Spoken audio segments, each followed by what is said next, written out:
Yo creo que Miguel y Carlos han dicho cosas muy interesantes para ejercer un buen periodismo gastronómico. La independencia, que nadie nos diga cómo tenemos que hacer las cosas, que no te dejes vender, ser rigurosos, comer mucho, adquirir experiencia, probar muchos platos para saber si ese plato está bueno o no. Ellos son periodistas que se han sumergido en el mundo de la gastronomía. Ahora vamos a hacer el efecto contrario. Vamos a escuchar a un cocinero que se ha metido en un medio de comunicación como es la televisión. Muchos de vosotros ya conocéis a André, él es técnico en hostelería, ha estudiado además en este centro, es especialista en gestión de restaurantes y cafeterías. Durante sus estudios formóse en diferentes locais de referencia en Santiago, como Hotel San Francisco ou a Cociña do Hostal dos Reis Católicos. Foi encargado tamén do restaurante do 16, na Rúa do San Pedro. Desde o 2008 ata o 2015 impartiu cursos de cociña en diferentes países como España, Suiza, Cuba, Bolivia, Brasil. Publicou 2 libros, traballou en diversos programas de televisión. Na actualidade é propietario e xerente do restaurante A Fábrica de Vilanova en Allariz. Da súa liña de catering tamén tivo moitos recoñecementos. Presenta o programa de cociña da Televisión de Galicia A Cociña de André, emisión diaria. Ademais, acaba de inaugurar o Espazo Abella, que é un centro de formación e divulgación gastronómica para profesionais do sector que inclúe, ademais, un estudo de grabación de programas. Así que, ímolo escoitar, damos un aplauso a André Arzúa.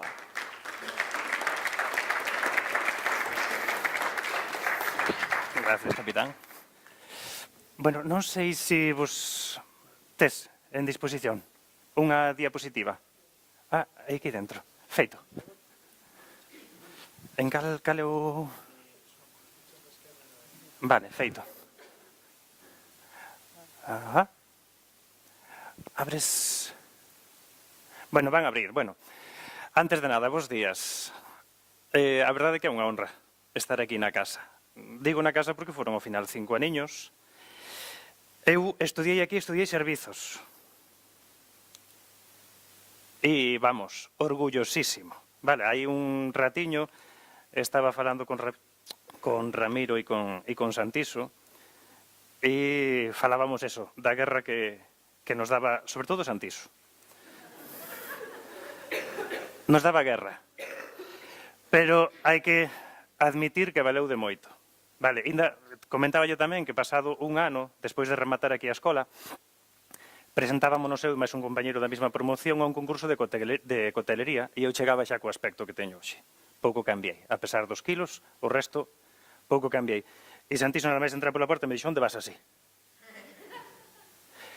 Vale, as cousas van cambiando, van evolucionando. Pero sí hai algo que é a base e é fundamental que todo o que vos están ensinando aquí. A pesar de que Santiso nos dese manteiga, vale, eu non teño ningún compromiso con el e me vai a suspender hoxe. Admito que me valeu de moitísimo, tanto a experiencia de Santiso, de Ramiro, de Marcelo, a verdade que de todos os profesionais de aquí. Hoxe xa estamos noutra situación, nin mellor nin peor, é outra situación, e hoxe vimos a falar aquí do xornalismo gastronómico. Para nós, os que traballamos na hostelería, é importantísimo, é necesario. Vale? Necesitamos o xornalismo gastronómico. Necesitámolo, vou a pasar, vale? Porque temos dependencia. Nós temos dependencia deles. Bueno, isto é unhas pequenas pautas para eu seguir e non me perder nada, vale? Temos dependencia deles, vale? E tamén temos que ter moitísimo cuidado con esta da burbulla gastronómica, porque comparo moitísimo, non sei se estades de acordo comigo, despois falarémolo, comparo moitísimo de cando todo o mundo era constructor e era, vamos, vendía, compraba, era todo o mundo rico. Chegamos a un momento onde éramos todos ricos. Na gastronomía sucede o mesmo. Agora mesmo estamos nun boom. Isto é, falando claro, isto é hostia. Chegamos a onde non chegábamos antes, temos máis peso, se vos descoidades, que un político. Somos capaces, vamos, de cobrar o que nos dé realmente a gana, pero do que nos dé realmente a gana. Nos chaman para todos os lados, parecemos artistas do rock, ao cual non estou nada de acordo, vale? Non me gusta nada, en absoluto. Isto vai a reventar. Estamos nun momento onde as televisións e traballo nela, donde as televisións nos están dicindo algo que non corresponde á realidade. Non todos os que estamos aquí vamos a rematar con estrela Michelin. Olvidaivos. Moi pouquiños. Cando rematedes aquí, eu son partidario de, señores, remataste, sí, pois a rozar potas, a gastar as uñas. Temos que comezar todos pola base. Vale? Todos comezamos pola base. Eu comecei estudiando servizos, por necesidade do traballo e porque me gustaba, fun evolucionando, me fun preparando, escolas privadas, e acabei facendo cociña. Pero hai callo, hai callo. E o que me queda? Me queda moito máis por traballar do que levo traballado. E xa levo dende os 14 anos, que comecei, aquí comecei con 14, no, comecei con 15, pero con 14 xa traballaba na hostelería facendo extras de camareiro. O que nos queda. E o que vos queda. Señores, precisamos do xornalismo gastronómico porque eles son os que nos van a ensinar ao mundo. É dicir, nos chegamos a donde chegamos, a un público, os que están detrás desa barra, detrás desas mesas, son os que llevamos dar de comer ou non. Pero se queremos chegar máis alá, precisamos destes señores, precisamos duns xornalistas gastronómicos. Vale? As vías de difusión que temos hoxe, televisión, radio, xornais, revistas, internet e redes sociais. O cual estou de acordo co das redes sociais, que son unha auténtica porquería. É a miña opinión. Non a soporto diante. A televisión, como ben vos comentaba, creo que nos está confundindo a todos. Un programa, eu vou falar moi honesto, vale? Un programa como Top Chef ou historias destas son auténticas payasadas. O único que vos están dicindo é o que a produtora lle interesa. É dicir, vamos a transmitir algo que enganche e que vos teña aí a todos pendentes. Corresponde que a realidade? En absoluto. En absoluto. Nada, nada que ver. Vos está dicindo que eso, que vades a chegar a ser artistas do circo. E non é así. Eu creo que estamos todos moi confundidos. Ao fin e ao cabo, os que estamos detrás dunha, ou diante dunha cámara, somos actores, entre comillas. Eu o que fago no meu programa de cociña non corresponde para nada co que estou facendo no restaurante. Non quere dicir que sexa mellor o do restaurante que o do programa de cociña, coidadiño. O que pasa que a min me ditan unhas normas e me din titas que facer este tipo de cociña para que chegue ás amas de casa e ás amas de casa. Amas, homes, mulleres, me dá igual, que saiban facer ese prato, que o poidan desenrolar na súa casa. Bueno, pois nun Masterchef, é que eu non vexo ningún, sinto moito. Aborrezo. Entonces, ao non ver ningún, xa non sei nin como se acaban de chamar todos. Non teño nin a máis mínima idea, nin quero. Lles din como teñen que facer as cousas. Se xenera polémica. É un gran hermano. Si vos gusta, si queredes seguir ese tema, cada un que decida, pero a mí me parece que non corresponde nada que a realidade. A realidade é que ti te levantas pola mañán, se vas a un restaurante, se eres propietario do restaurante, duplica as horas, pero se non eres propietario dun restaurante, tes que entrar pola mañá, hai que currar horas, e cando crees que remataches, comezas outra vez. E cando crees que o sabes todo, é que non tes nin idea de nada. Entón, outra vez a empezar. Traballo mal feito. Esa é a realidade. A outra é da televisión. A xente que está formada como xornalista gastronómico, axúdanos. Esa axúdanos a camiñar. Por qué? Porque o que nos facemos vai ensinar a outra punta do mundo. A outra punta do mundo. E non é que queramos ser os máis grandes do mundo, é que temos que ensinar o que somos capaces de facer. Na nosa terra sempre estamos, aquí en Galicia, sempre estamos á cola do resto do mundo, como sempre. Tristemente, parece que o que se fai en Madrid, o que se fai en Barcelona ou no País Vasco, é Dios. O que facemos nós non vale para nada. Pero xa non é o que facemos nós, é o que nos ensinan os nosos profesores nas escolas de hostelería e todo eso. Parece que non vale para nada, é traballo perdido. Señores, temos moito que demostrar. Vale. Sós non vamos a poder. Necesitamos a axuda dos xornalistas gastronómicos. Eles van nos a dar pasiños, vale? Vamos a dar aí... a chegar aí, a donde non chegamos ou non chegaríamos de maneira individual. Mais, efectos sobre o sector. Eu teño, creo que máis efectos positivos que negativos. É dicir, vamos a ter maior difusión, a posibilidade de compartir coñecementos, que é importantísimo. Ese é outro punto do que pecamos bastante. Non sei, teño viaxado por moitas partes, teño dado clases en moitas historias e o que vexo aquí na nosa terriña non o vexo en ningún lado. E a nosa terra é que, se ti sabes algo, non o compartes.